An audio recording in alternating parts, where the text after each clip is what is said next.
이 노동사건의 특수성은 부당해고, 부당징계, 부당노동행위 다 뭐가 들어갑니까? 부당이라는 말이 들어가죠. 그러니까 노동위원회에서 다투어지는 핵심은 어떠한 해고나 징계나 전보가 정당하냐 부당하냐, 정당성 투쟁이라고도 할 수가 있어요. 그러면 우리가 정당한지를 보여주려면 어떻게 해야 될지를 우리 고민을 해봐야 됩니다.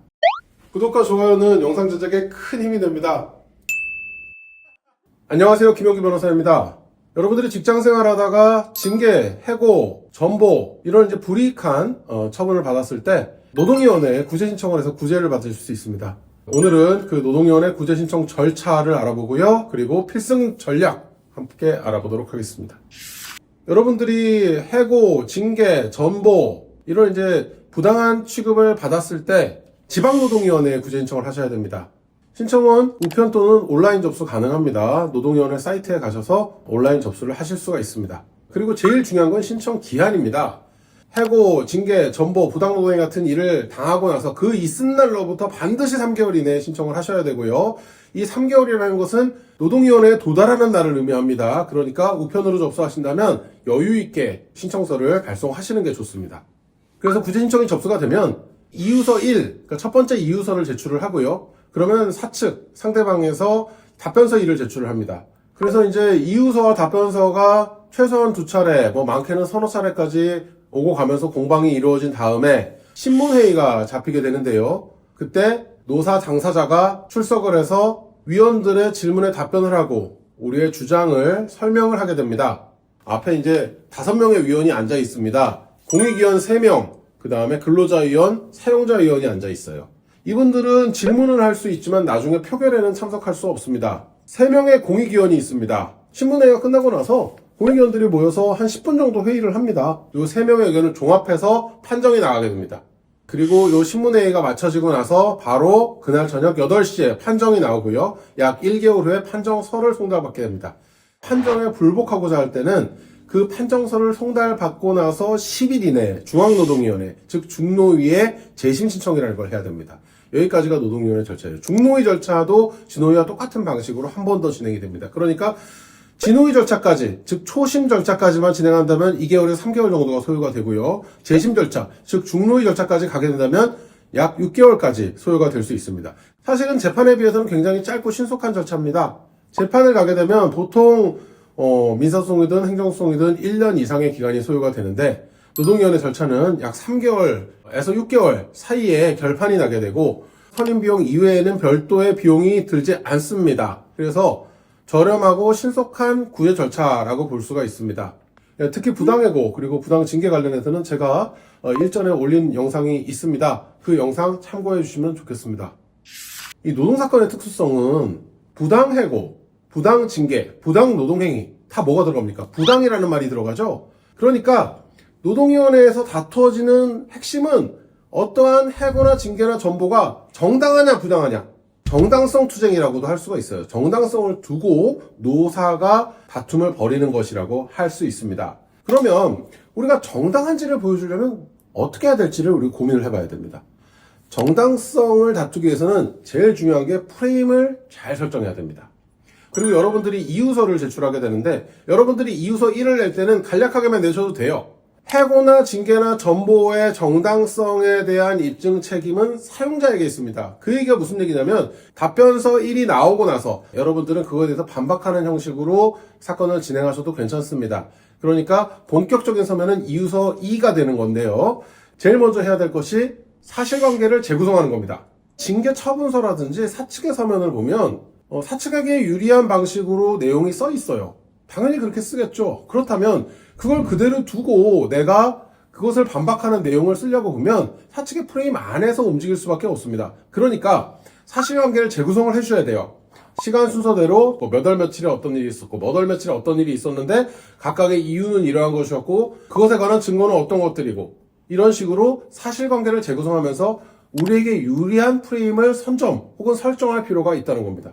서면을 쓰실 때는 가급적이면 짧고 명료하게 그리고 중요한 주장을 앞부분에 배치하는 게 좋겠죠. 노동위원회 위원들이 그 기록을 꼼꼼하게 보지 못하고 오는 경우가 많습니다. 서면으로 출력해서 제공되는 것이 아니라 온라인으로 제공되기 때문에 모니터로 보고 옵니다. 그렇기 때문에 너무 길게 쓰시면 그걸 다 읽기가 굉장히 어렵습니다. 보통 한 15쪽 안으로 작성하시는 게 좋아요. 글자 크기도 한 11포인트 정도, 그리고 행간은 250 정도로 작성하시는 것이 좋습니다. 변호사나 노무사들도 그런 형식으로 작성을 많이 하고 있습니다. 유리한 사실관계는 강조하시고요. 불리한 사실관계는 가급적 언급하지 말아야 되겠죠. 나는 내용을 다 알고 있잖아요. 하지만 노동위원회 위원들은 그 내용을 모릅니다. 전혀 모르는 사람들이에요. 그렇기 때문에 이해하기 쉽게 쓰는 것이 굉장히 중요합니다. 그리고 앞에도 말씀드렸지만 사실관계는 반드시 증거를 포함해야 됩니다. 증거가 없는 주장은 아무 의미 없는 진술이에요. 노동위원회 위원들이 보기에 양쪽 주장은 엇갈릴 수밖에 없습니다. 그럼 근로자의 주장과 사용자의 주장 중에서 누구 주장을 믿을까요? 증거가 있는 쪽을 믿겠죠. 문자 메시지, 통화 녹음, 그 다음에 동료들의 진술서, 사진, 영상, 그 다음에 문서, 어떤 증거라도 좋습니다. 내가 주장하는 사실을 뒷받침하기 위해서 반드시 증거가 제출되어야 합니다. 다시 말씀드리지만 증거가 없는 주장은 아무 의미 없는 진술에 불과합니다. 이거는 직접 하시긴 좀 어려울 수가 있는데 관련 법령과 판례도 제시를 해주는 것이 좋습니다. 노동위원회에 들어오는 위원들은 법률 전문가인 경우도 있지만 아닌 경우들도 있습니다. 교수님이 들어오시거나 이런 경우도 있는데 노동법에 대해서 잘 알지 못하는, 혹은 노동법에 대해서 알더라도 조금 알고 계신 분들이 들어오는 경우가 있습니다. 그렇기 때문에 반드시 관련 법령과 판례도 제시를 해주시는 것이 유리한 판단을 받는데 중요합니다. 노동위원회 조사관이 있습니다. 노동위원회 조사관이 조사보고서라는 걸 작성을 합니다. 이 조사보고서가 모든 위원들에게 제공이 됩니다. 그래서 위원들은 양측의 서면이라든지 증거를 보기 전에 조사보고서를 보고 사실관계의 요지를 파악하고 쟁점을 파악하고 양측 주장의 핵심을 읽어보게 됩니다. 그렇기 때문에 조사보고서에 어떤 내용이 들어갔느냐가 가장 중요합니다. 대부분의 사건은 여기서 한 70% 정도가 판가름이 난다고 볼 수 있습니다. 왜냐하면 위원들이 제일 먼저 읽는 게 조사보고서고 이유서나 답변서, 증거들은 그렇게 꼼꼼하게 보지를 못합니다. 그렇기 때문에 조사보고서의 기초에서 일단 선입견을 가지게 됩니다. 그래서 서면 공방이 굉장히 중요한 겁니다. 그리고 신문회의 날짜가 잡히면요, 여러분한테 우편으로 송달이 오게 됩니다. 몇 월 며칠 몇 시에 어디서 신문회의가 열리니까 출석을 하시라 라는 통지가 오게 됩니다. 그 날짜 시간 정확하게 맞춰서 가셔야 되고요. 신문회의는 원칙적으로 위원들이 질문을 하고 여러분들이 답변을 하는 방식으로 이루어집니다. 노사 양측에 대해서 질문을 하고요. 그때 답변을 적절하게 하시면 되는데, 너무나 당연한 얘기지만 질문에 대해서는 정확하게 답변을 해주셔야 되고요. 너무 장황하게 설명하지 않으셔도 좋습니다. 유리한 진술은 강조해서 하고 불리한 진술은 가급적 하지 않으시는 게 좋겠죠. 신문회의에서는 원칙적으로 증거를 낼 수 없기 때문에 자신에게 유리한 증거가 있으면 신문회의가 있기 전에 미리 반드시 제출을 하셔야 되고요. 마지막에는 최후 진술 기회가 부여됩니다. 최후 진술을 할 때가 중요합니다. 내가 가장 강조하고 싶은 거, 이 사건에서 제일 중요하다고 생각하는 포인트, 그리고 제일 중요한 주장이나 증거 관련해서 짧게 핵심만 진술하세요. 저도 지금 인천지방노동위원회에서 공익위원을 맡고 있는데요. 제 경험상 조사보고서나 아니면 이유서, 답변서, 증거들을 봤을 때 갖게 되는 심증이 있지 않습니까? 그것이 한 70%를 결정한다면 신문회의 당일에 그 심증이 한 30%는 뒤집어집니다. 그러니까 신문회의가 굉장히 중요한 역할을 하는 것이죠. 신문회의 준비도 열심히 해주셔야 됩니다. 노동위원회 절차를 직접 혼자 하시는 분들도 가끔 계십니다. 경제적으로 충분한 여유가 없거나 아니면 주변에 아는 노무사, 아는 변호사가 없어서 직접 하시는 경우도 있긴 합니다. 그런데 가급적이면 변호사나 노무사를 선임하시는 것을 강하게 권해드립니다. 비용도 생각보다 그렇게 많이 들지 않습니다. 프레임을 짠다든가 아니면 서면을 작성하고 증거를 제출한다든가 법리적인 주장을 한다든가 할 때 여러분들이 직접 하기에는 굉장히 어려운 부분이 많습니다. 그리고 자칫 잘못하면 불리한 얘기를 막 쓰고 불리한 얘기를 막 할 수가 있어요. 근데 본인은 그건 잘 모르지만 변호사나 노무사는 어떤 얘기가 유리한 얘기고 어떤 얘기가 불리한 얘기인지를 잘 알고 있거든요. 그러면 어떤 경우에 노무사를 선임하고 어떤 경우에 변호사를 선임해야 되나요? 네.